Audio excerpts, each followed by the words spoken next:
everybody to Service Drive Revolution, the show for anybody who has a service drive. I'm Chris. This is Jeremy. We are here to serve you. We have a great show planned for you today. We are going to teach you about a fourth labor type that you probably aren't using correctly, maybe didn't even know about. Correct. But we're going to help you understand how to create more profit through this labor type and how to price it, how to use it, how to do it, how to not be afraid of it. Not be afraid of it, Absolutely. how to make it happen. We also have questions from you, the audience, that will be very, very fun. Don Retro is going to come back. We've had some good feedback on our ex-con drunk Don. Where did you find him at? Crazy. Yeah, absolutely. I think he crawled out of that chair. Did you, so this is weeks ago now, but did you see Bill Murray in the Super Bowl commercial with the Jeep? Loved that commercial. Absolutely. Did they borrow your Jeep for the Right? film? It looks like Exactly, the Jeep right? Yeah. from the Service Manager Challenge. So if you know, I'm giving away my Jeep Gladiator. When first time I saw that thing was coming out, I wanted to have one. I love that thing. I'm actually sad to give it away. But anybody in our coaching group or our on-demand has a chance to win it. It's basically the contest is you improving your net and your effective labor rate and customer satisfaction, and you can win it. It's 90 days of your past against 90 days of your future. Nice. It's really good stuff. So, yeah, I love that commercial. I should put that on the website if I can, but it was fun. How they got Bill to do that, I have no idea. If they're not in the coaching yet, do they still have time to get into the contest and get enough of the data in? Yep, but you better hurry for this year. Yeah, absolutely. When's it, you give it away at the end of the year? Yeah. Well, I think we give it away in August at Top Dog. Which I am really excited about Top Dog this year. You had me come in last year, which was just phenomenal, but it's going to be fun. It's going to explode. It's going to be We're awesome. working on the speakers now. Well, there'll be some announcements coming up. Yeah, so there's this guy in Florida, Rick Treywerge, collects old cars. He's been collecting since 1973. He has 225 cars spanning 80 model years. And he bought a Walmart to house them all. It's 100,000 square foot Walmart to house them. I would love to have him on as a guest and talk to him if we can track him down. But he's got every model of Corvette from 1954 to 1975. Everyone? Every one. Wow. How fun is that? Like to have a Walmart to house all your cars. I'd build a go-kart track in it. That's crazy. That's awesome. Yeah. So fun. That's great. That's kind of a cool thing. We'll try to see if we can get him to call in and tell us about it. But that would be and it's open to the public. It would be fun to see that down there. Jeremy, what do you say we go to questions now? And our buddy Don Rito. So good to see Don Rito. How you doing, Don? I'm doing good. I'm wondering, I've been here a while, Chris. When am I going to get a raise? You've been here 2 weeks, my friend. This is your third week. Remember, he can't go to sales. Yeah, what I was thinking, Don, is you should start paying me for how many times your parole officer calls me. Oh. That does not sound fair at all. Speechless. What do you got to say to that? What kind of raise do you think you should get? I mean, I kind of retract it now if this is the way that this conversation is going. I mean, what happens if you leave and you don't have employment? Don't you go back to jail? Yes. Yeah, so why don't we figure out how you can be of more use around here and then talk about a raise. So far, the only thing we have you doing is reading a question once a week. Speaking of which, let's go to this week's questions. Well, maybe Jeremy needs help at his shop. Do you think that Don would make a good advisor? He went to jail for selling maintenance that customers didn't need. So I don't know if you... Where is your shop located? Have you learned your lesson? Well, really quick, where is your shop located? Hesperia, California. That seems like a very long commute, especially considering that I cannot drive a vehicle. You know what I always say, Don? What do you always say, Chris? If you wouldn't sell it to your mom, don't sell it to a customer. This is great advice that I wish I had learned long before I went to prison. Yeah, I'm sure. Okay, go to the question. Let's go to the question. This one comes from LinkedIn. Chris, I know you're a busy guy, but I need your advice. Recently, I got a huge uplift in warranty parts marked up from 40 over cost to 75.4%. To avoid blanket massive performance free pay raises for all, I need to change advisors' pay plans from off pure gross to something else.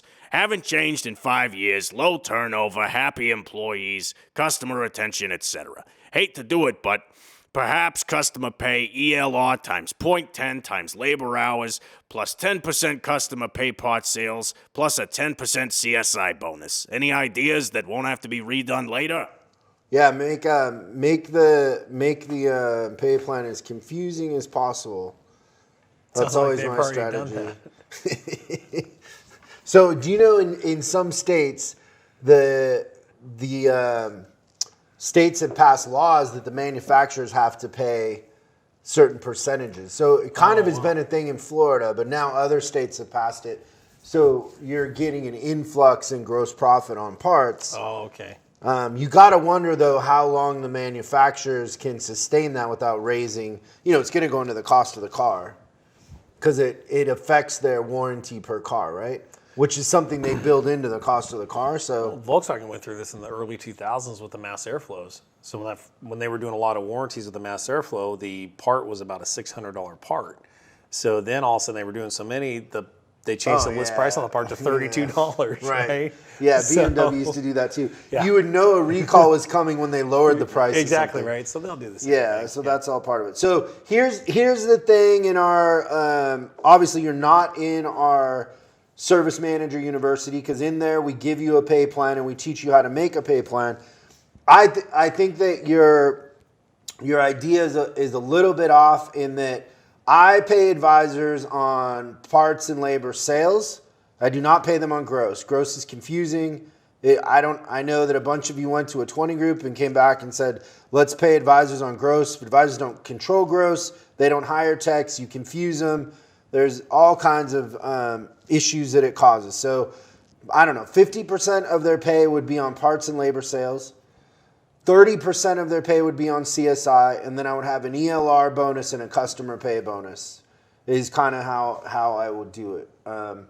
So that's the basis. If you get in there and are on demand, it's only $250 a month. You can train your advisors, your techs, everybody on Pet the Dog, customer service training, and then Service Manager University's in there.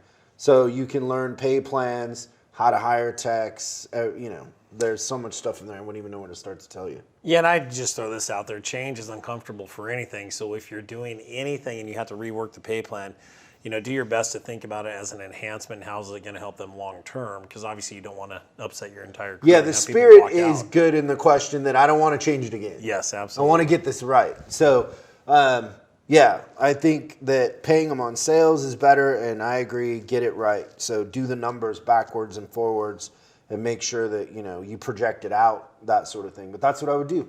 Good question. Thanks for the question. We'll be sending you some swag, some Service Drive Revolution swag. Absolutely. What do you think of that question, Don? I thought it was overly confusing. I think Don's had a little tequila in his coffee this morning. No, he hasn't. Almost every day. Oh, yeah. He's putting a little... He was choking on something there a minute ago. Don's got a little Irish in him. Do we have another question, sir? Yes, we do have another question. This one comes from Joshua. Hi, Chris. Love what you're doing. Just started watching your videos. I have worked at a BMW Mini dealership in the UK for the last 5 years. We're going international, Chris. Started off taking booking calls and currently a service advisor. Reading bits of your story, it sounds very familiar to mine. There are a few people in the department who do not like my style of advising. They feel I'm far too relaxed with customers for a premium brand and would like me to change my approach. Honestly, my approach gets results, and I feel like it makes the customer experience easier and more personal for them as a whole. So my question for you is, what's more important? Looking after the customer in a natural and personal way that comes easy for me, or conforming to dealer standards, as this is what they've been doing for years? Thanks, Josh. Wow, that's a good question. Josh in England. I'm excited to send you some swag. I want to see a picture of you in the Service Driver Revolution Absolutely. shirt and hat over in England. I don't know. I Culture. feel like you could accomplish both. Like one thing as an advisor is like you got to be coachable, right? So I don't know the whole story here, but I'm guessing that what they're saying is maybe you're taking too long with each customer, and so I would say that there's probably a happy medium, and you should listen to what they want and still achieve what you're good at, which is making friends and petting the dog, right? So you could do both. So maybe just reframe how you think about it and try to do both.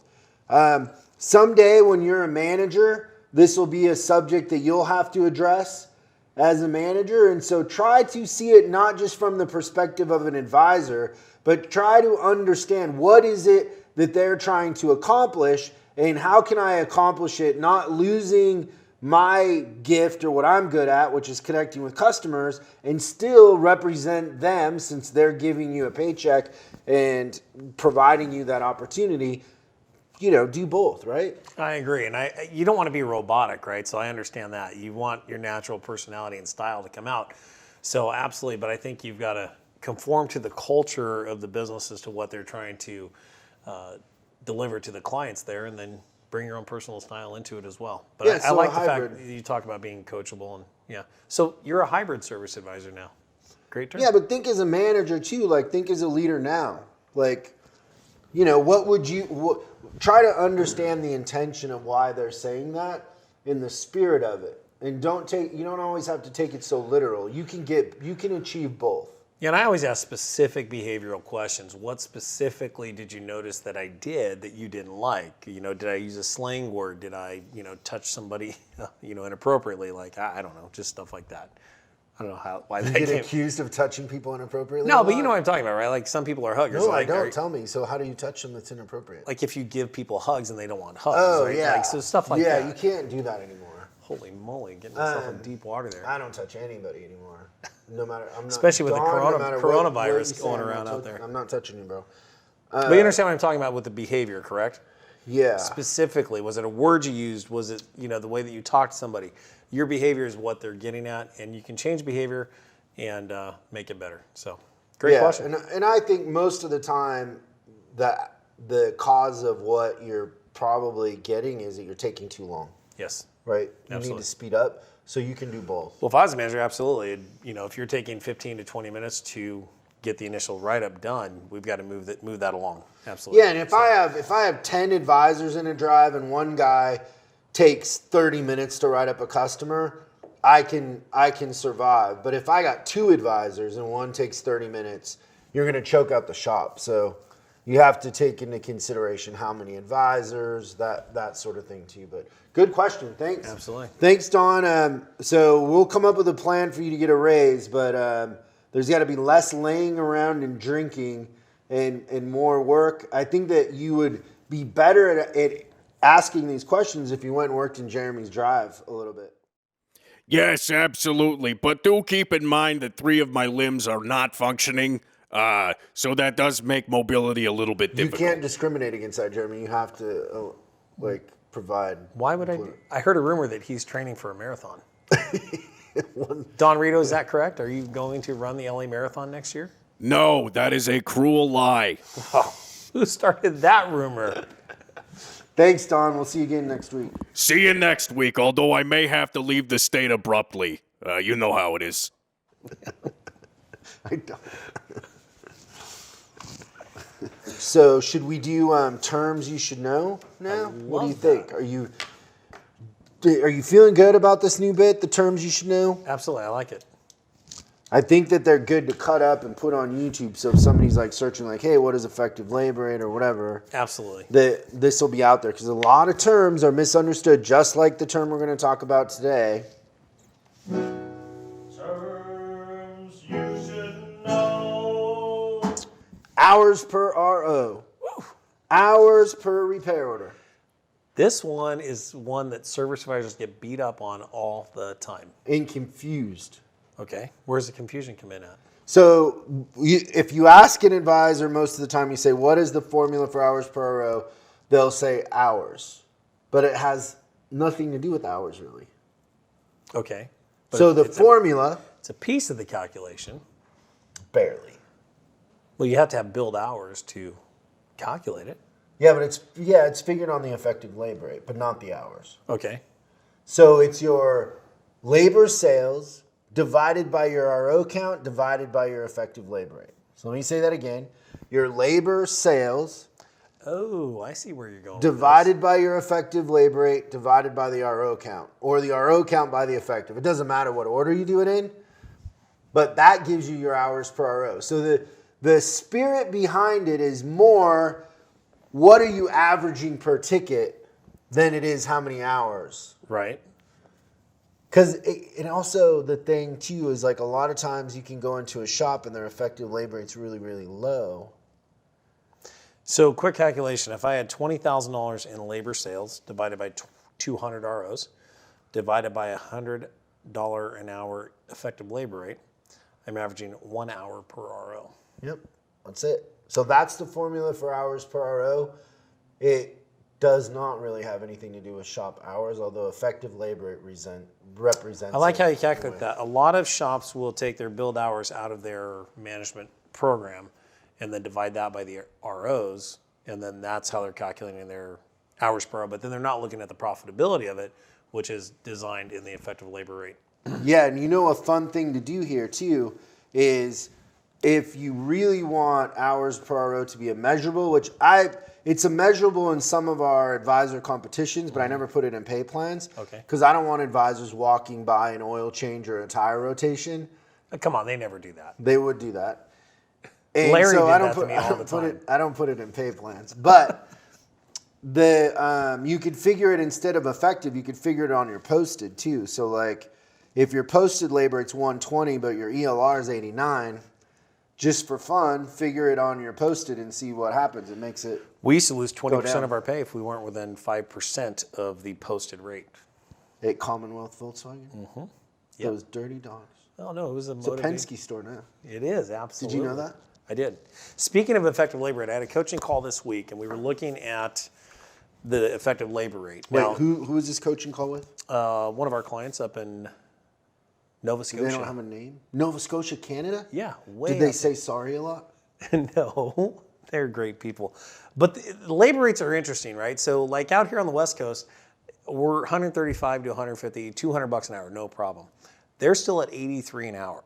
So I was looking at some numbers and I'm like, okay, number one, we need to do a labor survey because I just feel that labor rate's a little low, just my personal opinion. But then the effective labor rate for the month was down at 72 an hour. So what's happening to the profitability of the store? So I'm looking at it. If the going down the labor drain. Right. If I think the labor rate's low already, and we're getting 88% of what we should get on the effective rate, we're giving money away. So it's just a small calculation when we're estimating these tickets to move that number up. And realistically, customers don't even notice the additional labor charge on a ticket. They're going to say yes anyways. This is not about fleecing customers or overcharging them. It's about getting the shop fairly compensated for the labor that we're providing, which is a specialized skill and a specialized team. We have to protect that labor today. We can't give it away. I agree. I mean, what does it cost to get your computer worked on? Depends on if you have a Mac or a PC. Either one though, it's like $150 an hour. Well, plumbing, for instance. How much has plumbing changed in the last 40 years? I don't know how much. Not very much. They use PEX now, or plastic pipes, and I mean they've always used that, but Oh, but how much is it an hour? some are 150 to 200 bucks an hour. Yeah.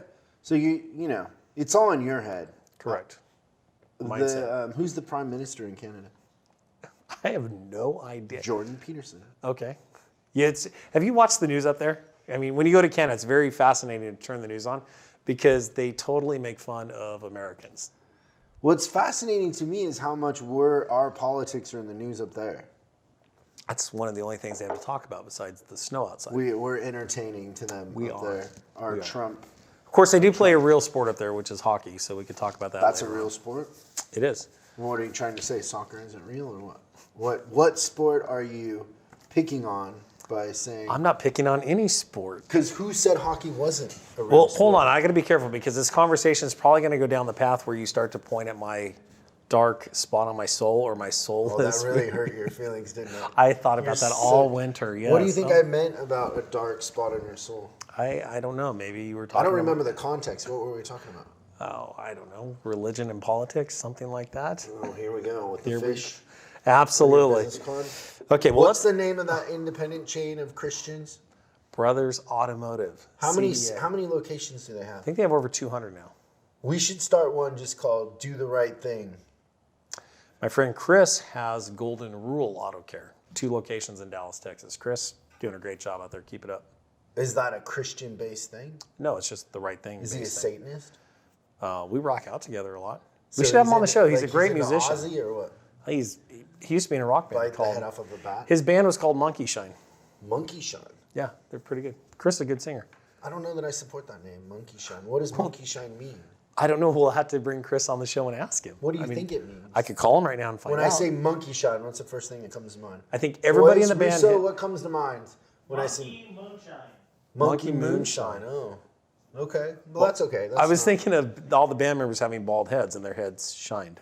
And they're monkeys. Yeah, could Or be. they're referring to themselves as monkeys. Yes, let's talk about something else now. Let's talk about the secret fourth labor type. This one is really growing legs in the industry, not just in the independent, but in dealerships as well. So, do you want to tell them what it is? There's 4 different types of labor that we sell. What are they? They are competitive. Yep. So that would be like your oil changes, things that drive traffic, Yep, get people in the door. absolutely. There's maintenance. Yep, There's repair. yep. And the 4th one is diagnostic labor. And that's something I learned from Jeremy is, yeah, go ahead. Like I totally learned this from you, and I think it's great. Well, diagnostic services, we all provide it. And realistically now, if you are a repair shop or a repair dealership and you get a lot of repairs, your technicians are doing diagnostic services all day long. Now, the challenge with diagnostic services, when we're generating the diagnostic labor, what are we not generating revenue-wise for the shop? Parts. Because when the diagnostic... Ding, ding, ding, ding, ding. Yeah, I got that right. You gotta, I should give you a sticker, right? Or a gold star. When your technician is performing the diagnostic service, there's no parts labor generated with that repair. So if I could do a franchise that was timing belt king, right? Like we did timing belts all day long and all I did was timing belts. I had 4 timing belt jobs a day. I could be super efficient and I could knock out hours all day long. Give me 4 timing belt jobs to start my day. I'm super happy. Give me 4 intermittent drivability stalling issues to start my day out with. I'm going to take in about 8 more cars for the day because I don't know when the revenue is going to hit the cash register. Now, what I've noticed is this. Independent shops sometimes can struggle with fixing cars. So then when we get stumped on a car, where do we turn for help? The dealer? Yes, so we'll send the car to the dealer. What I noticed over the last, say, 5 years with dealerships is I could send you a car and you charge me 1 hour of your labor time to diagnose the car. It's a hell of a value for an independent repair shop. I don't care if I pay you $200 to tell me what's wrong What with do you it. sell that for? It doesn't matter, does it? Yeah, it does. Why? I'm just like, you mark it up, right? Well, of course, yeah. I mean, typically you'll double it and, pass the bill over to the customer. Yeah. You got to make profit on stuff, right? You're providing a service. I just think it's good for them to hear that. It is, yes, yeah. I mean, and I'm not ashamed of our pricing at all. And I think the one thing that, and this is important, no matter where you're at as a service advisor, your success is all determined by the relationships that you build. So, for instance, you were at Crevier BMW. If I knew you as a service advisor there, I would build a relationship with you as my BMW guy. So I would have your cell phone. I wouldn't have to go through reception. If I had a problem with the BMW, I'd text you, hey, Chris, I got an M5 I need help with. Can you get it in the shop today? And you'd be like, yeah, bring it over. We'll squeeze it in. So guess what I just did for my client? Instead of waiting 2 weeks to get in the shop, I just, with my special relationship with you, got you on the fast track. Now, here's what's changing. I took a car to a Japanese import dealership where they used to charge me $135 for diagnosing. I got a call from the advisor. He says, you have 3 concerns. That is $135 for each concern. Your total's $570 or whatever it was. I was like, okay, you've been to my diagnostic class. Awesome, I love it, great. I'm changing the industry, right? It's awesome. Then I took another vehicle to the local Chevy dealer and the guy quoted me $900 to diagnose a wiring issue. $900 in diagnostic time up front. Is there like rat damage? No, No. it's an ABS speed sensor issue. Shouldn't be that hard to figure out. So do you Obviously. think they're doing that because you're a shop and you're competition? I don't think so. I think that more shops and dealerships are understanding that we can't take a loss on diagnosing cars. I can't let my technician spend 4 or 5 hours figuring out somebody's concern and not drive the right revenue. Yeah. So take that timing belt job. If I can, in a 4-hour period, if I can do a timing belt job for $1,500 and I'm going to make so much more gross profit per hour, the same advanced drivability for 4 hours is, even at $200 an hour, is only going to generate $800 in revenue. The profit's a lot lower. And my cost is higher because it's my most highly skilled technician doing the work. So that's where the industry is changing. So with our diagnostic labor, there's a couple of rules that I recommend for service advisors and shops to understand. Number one, price it properly. So I recommend a 25 to 50% markup on your regular labor rate. So this is going to help your effective labor rate out. So let's just take $100 for instance. Let's say $100 is the average door rate at a shop. And you follow my model of increasing So your that's labor. your posted labor rate. Yeah, that's your $100. posted labor rate, right. So now your diagnostic rate is going to be $125 or $150 For an per hour. Yes. Yeah, right. So What- price it like it's a fourth labor type. Yes. Now, what am I capturing with that markup? The lost parts gross profit that we're not generating during the diagnostic time. Yeah. Okay. And Now- so what do you think about the idea of doing like, so I've done this before, doing check engine lights for free?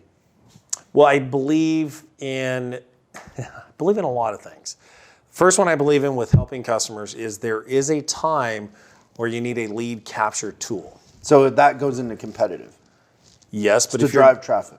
if you're gonna do it, it's not a full-on diagnostic service. It's an initial assessment at no charge. So if Well, you're pulling the codes. yeah, Yeah. and I'm gonna pop the hood and look under the hood and see if there's a rat or we've had a lot of rabbits under the hoods recently. I have Rabbits? Rabbits. Do they chew wires? They do. They eat everything. Yeah. Cottontail bunnies. Bugs Bunny? Yes. Yeah. So in my experience with good advisors in an independent or a dealership, and obviously it's different like in a dealership because you're doing the same make, right? So a Ford is a Ford. But it's a little harder in independence because, you know, the check engine lights are different on a BMW than on a Chevy or whatever. And it can require different skills in the technicians. Yeah. It's just a little different. But usually you close 3 out of 4 in that scenario. Okay. So if you give away the check engine light diagnosis, 3 of them are going to leave it and have the work done, and 1's going to take it out. So it's just batting average, right? Correct. I think even the deeper issue that we're seeing today is we've got to get focused away from the component because the customers are they're going to do some research. They're going to go to YouTube. They're going to go to the parts store. They're going to get the code, and then they're going to want to sell them the part, the O2 sensor or whatever. With a proper root cause analysis, which is a phrase that we've used for the last 10 years, RCA, you need a root cause analysis, not a diagnostic service. It's a root cause analysis. Yes. Have you ever had a root canal? No, I don't do root canals. Oh, root cause. But we do root cause analysis. Because, Chris, it's important not only to understand that the O2 sensor needs to be replaced, but why does it need to be replaced? Because if we're missing something and we're just changing the component, let's say that the connection's bad up at the ECM and we miss that and it causes this O2 sensor to fail, it can cause other damage in the system and cost you more money. So what we need is the proper time for my technician to do the root cause analysis, the pinpoint isolation testing to find out what has failed and why it's failed. Yeah, no, I totally understand that. The thing with doing the loss leader check engine light is it just says, so here's what it says. Now we need to dig in. Yes, Right? absolutely. And I love your approach of the root cause analysis, but it gets them in the door. It does. That's the idea. Yeah. And what I've discovered with it is there's 2 things. Let's talk time management for service advisors. I don't want to take 10 or 15 minutes to convert a lead. So I only have so many hours in my day. So when the phone rings and I'm dealing with a live client, the best way for me to help you is to bring me the car. So I'll do an initial assessment at no charge. Now, here's what I'm going to do. I'm going to pour some tequila in your coffee, pour you a nice cup of coffee, give you a tour of the place, But now I've got your car and your time. You made a decision to come down to our facility. If I can get you to do that, 90% of the time, you're going to do business with me. I'm going to win you as a client for life. There's no question Well, about I'm that. drunk, Of course. There you go. which we're not encouraging. You heard it here on SDR.